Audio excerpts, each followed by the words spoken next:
Mag-isa po anadol mao po na isa nga ila kong gipanghingusgan, makigira sila dol kay unsa may pulos sa ilang gihimo nga nuclear bomb kung hindi nila gamiton og pakigira sa nasod to nasod. Anong silbi sa gibuhat mo nga mga armas kung hindi mo magamit? Nga hindi mo na magamit kung pang sibak mo na ng kahoy, hindi mo na magamit kung pangguna sa mga sagbot, hindi na magamit kung magtanom ka mo mga lagot mo, gulay at saka palay. Mo po na nga himo nila na sabtan po na nato kay para guna siya pang tao pakigubat sa isig kanasod. Unta kung dili na lang kung mahimo dili na lang maghimo sa ingon ana nga armas, parang dili na lang o walay mahitabo nga gira kung walay armas nga gipang buhat.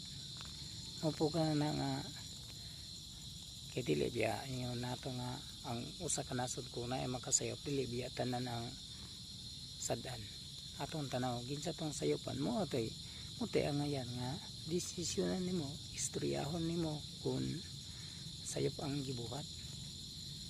Dili kay tanan karon kay daghan mang nga alahig pati tong wala pay mga buot mga bata ot pa nga damay lang sa gira, wa paton sila na sayop kung sa ilang ipanagawa yan na mahinaot nga ilan ang masulbad ng mga problema epektado po tang mga Pilipino.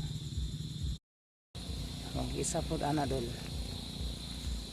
mao po na isa nga ila kong gipanghingusgan, makigira sila dol kay unsa may pulos sa ilang gihimo nga nuclear bomb kung hindi nila gamiton og pakigira sa nasod to nasod. Anong silbi sa gibuhat mo nga mga armas kung hindi mo magamit? Nga hindi mo na magamit kung pang sibak mo na ng kahoy, hindi mo na magamit kung pangguna sa mga sagbot, hindi na magamit kung magtanom ka mo mga lagot mo, gulay at saka palay.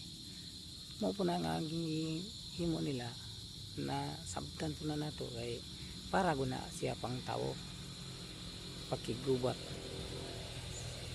sa isig kanasod. Unta kung dili na lang